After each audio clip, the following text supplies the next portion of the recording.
What do you think about when you hear the word Sabbath? Is Sabbath an old-timey concept for pilgrims and Puritans, just hour after hour spent in church on Sundays? Or is Sabbath a beautiful concept for others, but not for busy folks like us? Is there any meaning to Sabbath in our 24/7 world, where access to technology means that the idea of shutting down for a few hours, not to mention an entire day, sounds inconceivable?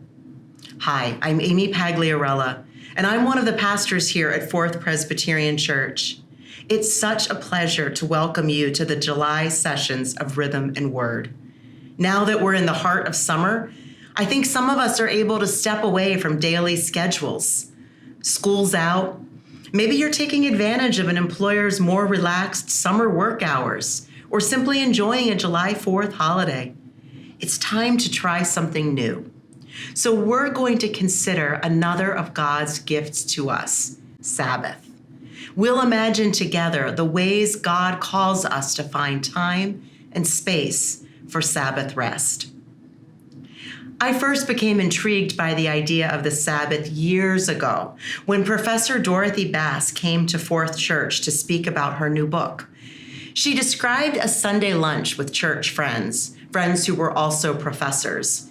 And it started with one of them groaning, "I have so many tests to grade this afternoon." A second teacher responded, "You think you have a lot of work to do? I need to read and grade a whole stack of papers."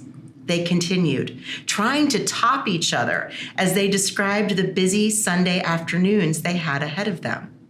Bass joined in with the friendly rivalry, but she later found herself thinking, wait a second. Remember, the Sabbath is God's command. Why are we trying to top each other with our willingness to break this commandment? She knew that colleagues would never brag about stealing or cheating on their spouses. Is the fourth commandment no longer relevant? Or do we need to re-envision what it means in our modern lives? Well, to start, let's go back to God's words to the Israelites, recorded in chapter 20 of the book of Exodus. God begins with, "Remember the Sabbath day and keep it holy." And then God describes how to keep the day holy. Don't do any work. Don't make anyone else work. Your animals, your children, your servants, everyone who you have some power over gets a day off. Why? Well, according to Exodus, God says, "In 6 days the Lord made heaven and earth, the sea, and all that is in them, but rested the seventh day. Therefore the Lord blessed the Sabbath day and consecrated it." We rest because God rested. Maybe you understand this to be literally true, or maybe you understand the idea of God resting after the work of creation as a kind of story told by God's people. Either way, it's pretty amazing.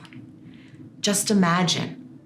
The creator of the universe did all this work, brought beauty out of chaos, formed the heavens and the earth, the animals and the humans, and then for the final act, took a break.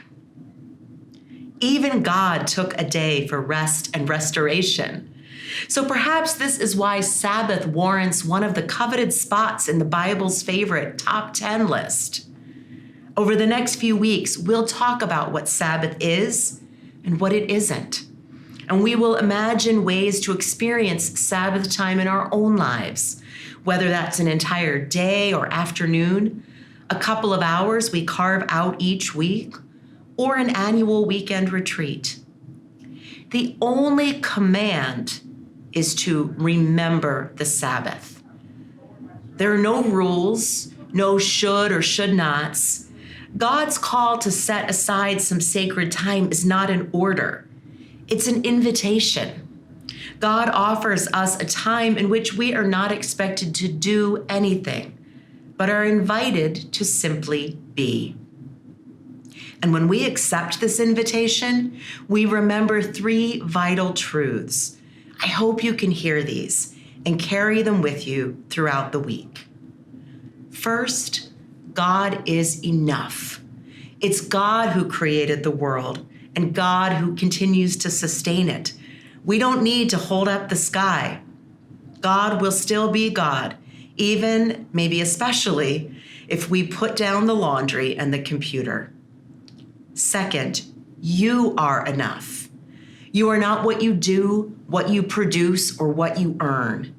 You are enough just as you are and just as God made you. And third, we have enough.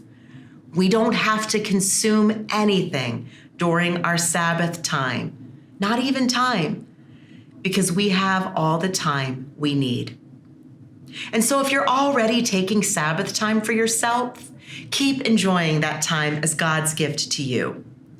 If Sabbath is not something you practice, I invite you to use this time with rhythm and word as a mini Sabbath. Put down your phone.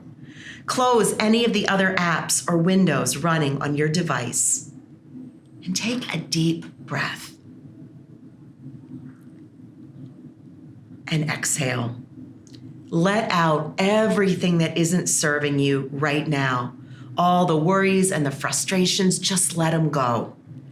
And settle into a time of worship and delight, experiencing rest as God's gift to you as you enjoy the music of the Rhythm and Word worship team. Grace and peace to you this week.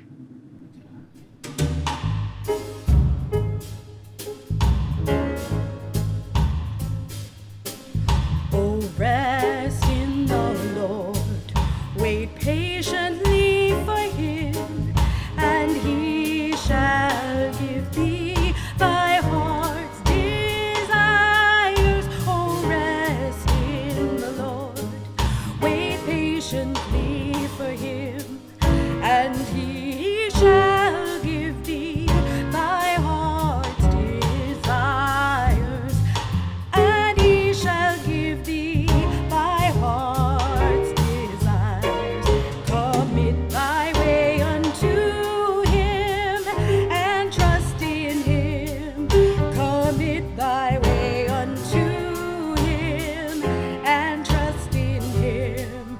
And fret not thyself because of evildoers. Oh, rest in the Lord, wait patiently for him.